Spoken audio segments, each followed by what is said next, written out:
मोहन भागवत जी जब ये कहते हैं कि जो हिंसा प्रिय समाज है उसकी उलटी गिनती शुरू हो गई है, तो ये हिंसा प्रिय समाज कौन है, क्या है? देखिए अंजना जी, सबसे पहली बात तो है, मुझे एक बात जरा समझाइए आप लोग सब मिलके। ये तो स्वागत योग्य विषय है। अगर माननीय मोहन भागवत जी कहते हैं कि जो लोग हिंसा करते हैं या जिस समाज के लोग हिंसा करते हैं, अगर उनकी उल्टी गिनती शुरू हो गई है तो ये अच्छी बात है। अगर नहीं कहते तो आप लोग बोलते कि उल्टी गिनती कब शुरू होगी। और जहां तक ये विषय है कि ये हिंसा प्रिय लोग कौन है, मुझे आप इतना समझाइए कि आखिरकार ये समझ क्यों है, लोगों के मन में ऐसा क्यों लगता है कि सारे पत्थरबाज मतलब मुसलमान, हिंसा प्रिय मतलब मुसलमान। कहीं ना कहीं कोई गड़बड़ तो है ना।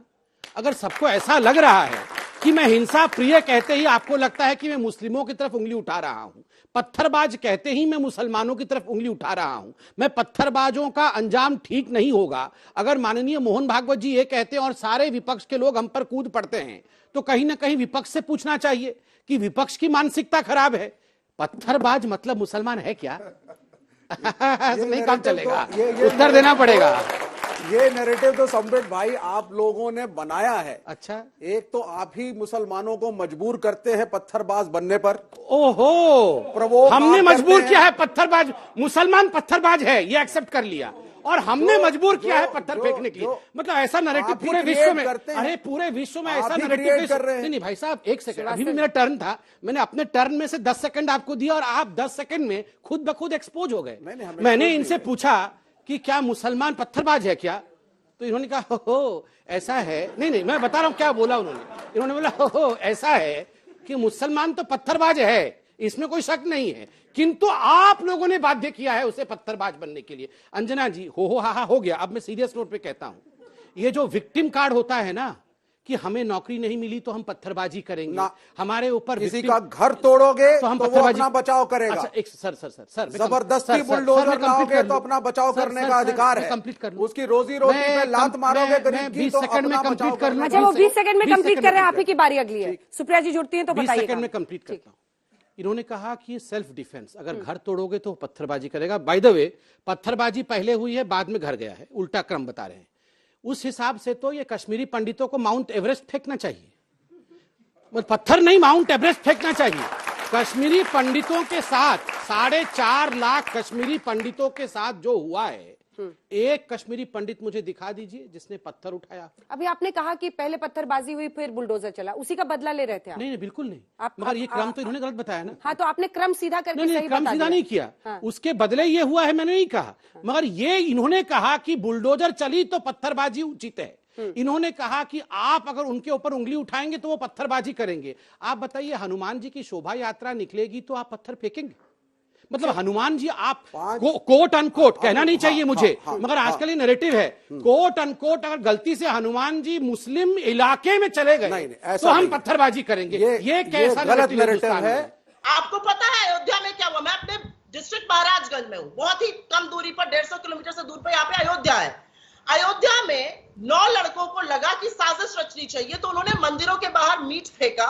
और मैं स्वागत करती हूँ योगी आदित्यनाथ की सरकार और पुलिस का कि उन्होंने उन लड़कों को गिरफ्तार करके जेल में डाला है, और जरूरी है ऐसे लोगों का जेल में डालना। वो लड़के कौन थे? उनका नाम था महेश मिश्रा, प्रत्युष श्रीवास्तव, दीपक गौड़, ब्रजेश पांडे, शत्रुघ्न प्रजापति। इन लड़कों ने मीट फेंका, धार्मिक किताबें फेंकी, बड़े उन्माद और हिंसा भड़काने वाले भड़काऊ पोस्टर लगाए हिंदू मुस्लिम विवाद कराने के लिए। मैं स्वागत करती हूँ इस बात का कि उनको जेल देनी पड़ी, और वैसे ही अगर कोई पत्थर फेंकता तो उसकी भी जगह जेल में। मैं फिर से एक बात कहूंगी अंजना जी, आपके शो में मैं शामिल नहीं हो सकी क्योंकि मैं बाहर हूं दिल्ली से, लेकिन मैं एक बात जरूर कहूंगी, आपने जब अपना ओपनिंग दिखाया था और मैं थोड़ी देर से ज्वाइन कर पाई, मुझे बहुत सारे वहां यंग बच्चे दिख रहे हैं, और ये यंग बच्चे एक ही सवाल पूछना चाहते हैं कि माँ बाप ने हमें पढ़ा दिया, हमने मेहनत कश करके पढ़ाई करी है, दिन रात एक करके पढ़ाई करी है, हमारी नौकरियां कहाँ हैं? ये बच्चे पूछना चाहते हैं महंगाई क्यों है? हमारे जिले में 4 घंटे बिजली आ रही है, क्यों सिर्फ 4 घंटे बिजली आ रही है? देखिए, मैं बड़े ध्यान से अभी अपनी बहन को कांग्रेस पार्टी से सुन रहा था, उन्होंने सबको स्वागत ही किया है। इन्होंने स्वागत किया संघ प्रमुख जी का कि बिल्कुल जेल भेजना चाहिए जो लोग पत्थरबाजी करते हैं, और सबसे बड़ी बात है, मैं भी स्वागत करता हूं कि इन्होंने योगी आदित्यनाथ जी का स्वागत किया, स्वागत योग्य है। दूसरी बात, मुझे एक बात आश्चर्य लगता है, मिश्रा था, गौड़ था, उसका नाम उपाध्याय था, ये तो नाम फटाफट कांग्रेस वालों को याद रखते हैं। ये मोहम्मद अली सलीम कभी आपने सुना है? पत्थरबाज कभी आपने सुना है कि कागज में ऐसे लिख के कांग्रेस के प्रवक्ता पता है कौन फेंक रहा था पत्थर? उसका नाम मोहम्मद था, उसका नाम अली था, उसका नाम सलीम था? नहीं। जैसे उपाध्याय, मिश्रा और गौड़ किसी कोने में पकड़े, मिश्रा, उपाध्याय, गौड़ पकड़े गए, वैसे योगी आदित्यनाथ जी ने मिश्रा, उपाध्याय और गौड़ को भी नहीं छोड़ा ना, जेल भेज दिया। तीसरी बात इन्होंने कहा कि मुझे कोई फर्क नहीं पड़ता है कि संघ प्रमुख क्या बोलते हैं। सबसे ज्यादा संघ प्रमुख जी का नाम, सबसे ज्यादा आरएसएस का नाम जितनी बार हम लोगों ने नहीं लिया होगा, विदेश और देश में घूम घूम के राहुल गांधी ने लिया है। संघ इज इक्वल टू बोको हराम, संघ इज इक्वल टू आईएस, संघ इज इक्वल टू आतंकवाद।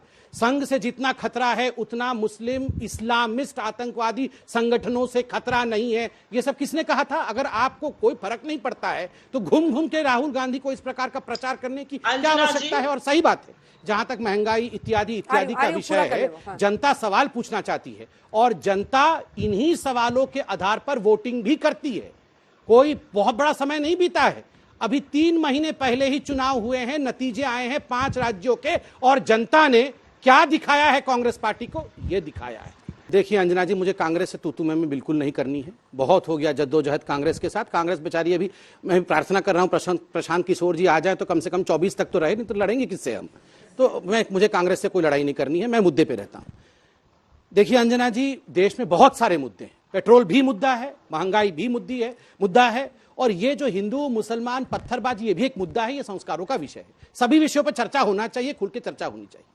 मैं इतना कहना चाहता हूं, इस देश में एक माइंडसेट था, बहुत वर्षों से, 70 वर्षों से हमें कंडीशन किया गया था कि आप देखो, सेक्युलरिज्म मतलब ये माइनॉरिटी है, इनका सबसे पहला अधिकार है, और ये क्षेत्र किसी एक वर्ग का है, वहां आप प्रवेश मत करिए, वहां बिजली, मुझे माफ करिएगा, मैं दिल्ली में रहता हूं। एक सेकंड 70 साल में आपने क्या स्पेशल मुसलमानों को दिया, बताइए आप। देखिए ये सारे पत्थरबाजी वो पूरा कर ले, सारी पत्थरबाजी शुरू हो गई। Supriya ji wait for your turn please. अभी सिविलिटी सिखा रही थी। मैंने थोड़ा सा आपके बीच में नहीं बोला था, नहीं बोला था Supriya ji. I want civility. Supriya ji, मैंने किसी ने आपके बीच में नहीं बोला था। प्लीज सिविलिटी क्या, पानी आने जल्दी से पूरी। हाँ सुन लीजिए, जल्दी से क्यों बोलूं, सुनिए। हाँ। आज मुद्दे पे मैं बात कर रहा हूं। देखिए अंजना जी, इस देश में मुझे आश्चर्य होता है, ऐसे इलाके हैं दिल्ली के अंदर, यहां यंगस्टर्स से पूछ लीजिएगा, आप पूछ लीजिएगा इनसे, ऐसे इलाके हैं दिल्ली के अंदर जहां से आप बिजली का बिल तक कलेक्ट नहीं कर सकते, जहां आप जो कुछ करिए। अभी पकड़ाया ना ड्रग्स, 100 करोड़ का ड्रग पकड़ाया है शाहीन बाग से। क्यों पकड़ाया है? एक इकोसिस्टम है, जिस इकोसिस्टम के अंदर आज मुझे कहते हुए शर्म लग रहा है कि पुलिस तक को घुसने नहीं दिया जाता है। आप क्या चाहते हैं? देश में ड्रग्स आते कहां से हैं? एक सेकंड, देश में ड्रग्स आते कहां से हैं? मतलब जो नारकोटिक्स कंट्रोल ब्यूरो करता क्या है, और वो केंद्र के अंडर है। जब वो पूरा कर ले। इस देश के हर शहर में, बंबई, बेंगलोर, पुणे, श्रीवास्तव जी, डीएनए में क्योंकि पत्थरबाजी। इनकी अरे फिर आपकी बारी में कौन बोलेगा? आपका जब नाम लूंगी तो कौन बोलेगा? कोई और बोलेगा? क्या तमाशा कर रहे हैं सर आप? प्लीज अपनी बारी नहीं, वहां पर लेकिन नाइजीरियंस बताए जा रहे हैं ना, अभी तक जितनी बात सामने आई है। अंजना जी, इन्होंने कहा देश में एनसीबी क्या कर रही है, ड्रग नारकोटिक कंट्रोल ब्यूरो क्या कर रही है, ड्रग वाले क्या कर रहे हैं। जैसे ही ड्रग वाला जाके कोई सलीम को, हाय हाय मुसलमान कहां से आ गए? सलीम कहां से आ गया? में, पूना, सलीम कहां से आ गया? सुन तो लीजिए, सुन लीजिए। मतलब इस देश की सारी ड्रग्स की समस्या के लिए सिर्फ मुसलमान जिम्मेदार और शाहीन बाग उसका अड्डा, ये इनका नैरेटिव है। किसी के बीच में चिल्लाऊंगा नहीं, शांति से। ड्रग्स सर देश के अंदर आते कैसे? सर बताइए, थोड़ा एनलाइटन तो कर दीजिए। आप जानते हैं कैसे आते हैं, आप जानते हैं। अरे भैया आप मैं जानता, बताऊंगा, रुकिए। 3000 करोड़ रुपए की ड्रग्स अडानी साहब के कंटेनर में गुजरात में पकड़ी गई। अडानी साहब ही लेके आ रहे हैं, अंबानी वो भी अडानी अंबानी कर रहे हैं। लिया गया? एक सेकंड उस पोर्ट पे जब ड्रग्स उतरी, जी जरा शांत हो जाएंगे ये। और वो आपके जुरिस्डिक्शन का राज्य है सर। फिर मुझे बीच में आना पड़ेगा। श्रीवास्तव जी, आप शांति से सुन तो प्लीज सर, प्लीज अपनी बारी। देखिए अंजना जी, अभी कांग्रेस के प्रवक्ता ने एक विषय पूछा, उन्होंने कहा क्या 8 वर्षों में ही हिंदू खतरे में आ गया? अंजना जी, ये जब कांग्रेस पार्टी सत्ता में थी 2013 में एक प्रावधान, एक बिल लेकर आ रही थी, और वो बिल क्या था कि जितने भी कम्युनल वायलेंस होंगे भविष्य में, कम्युनल वायलेंस बिल, उसके लिए दायी केवल और केवल हिंदू होगा। Hindus are the perpetrators of communal violence, और सजा केवल हिंदू को मिलेगी, मेजॉरिटी कम्युनिटी को मिलेगी। आज शुक्र है, मैं कहता हूं कि 2014 में नरेंद्र मोदी जी आए, हिंदू बचाए, वरना हर घर के हिंदू को गिरफ्तार कम्युनल वायलेंस बिल से किया जाता। हिजाब, आप बताइए कितने, आप खुद बताइए अंजना जी, आप एक महिला है, हम आपको सम्मान करते हैं, आपने एजुकेशन को आगे बढ़ाया है, आप बहुत सारी, आप सभी के एक इंस्पिरेशन है, मॉडल है आप खुद बताइए, कि अगर हमारी बेटियां घूंघट करके स्कूल जाएंगी तो आप या मैं अलाउ करूंगा? नहीं अलाउ करेंगे। घर में कुछ भी रिचुअल हो सकता है, आप घूंघट में स्कूल नहीं जा सकते, मगर यहां डिबेट होते हैं, कई कई दिन तक डिबेट होते हैं, लड़कियां हमारी हिजाब में क्यों नहीं जाएंगी स्कूल? अगर हिजाब में नहीं जाएंगी, ये सुप्रीम कोर्ट या कर्नाटक हाईकोर्ट के जज कहते हैं, तो ये सारे लोग छाती पीट कर रोते हैं कि आप मुसलमानों की जान को खतरे में डाल रहे हैं। क्या लड़कियां हिजाब, क्यों हिजाब में जानी चाहिए? लड़की हिजाब में एक स्कूल लड़की जानी को चाहिए। अधिकार है, वो जो चाहे पहनेगी। क्यों पहनेगी इफ भैया? She wants to wear a mini skirt she should be allowed, shorts allowed. नहीं नहीं नहीं भैया, ये स्कूल का यूनिफॉर्म होता है। तो वो भी ना ना ना ना, ऐसा नहीं है। वो लड़की हर संस्थान के अपने ड्रेस होते हैं। अरे सर, आपको वैलेंटाइन डे में बच्चों को हैरेस करते हैं। अच्छा ठीक है सर, एक सेकंड, वामपंथियों की सरकार देश में आएगी तो स्कूल में बॉबूडा भी अलाउ कर दीजिएगा, ठीक बात है। क्या बात कर रहे हैं सर आप? ये स्कूल की बात हो रही है ना, तो सुनिए, तो ये स्कूल की बात हो रही है, वो स्कूल बोल रहे हैं, ह्यूमन राइट्स की बात कर किसी भी रहे हैं। जैसे यहाँ पे आके डिबेट कर लेंगे।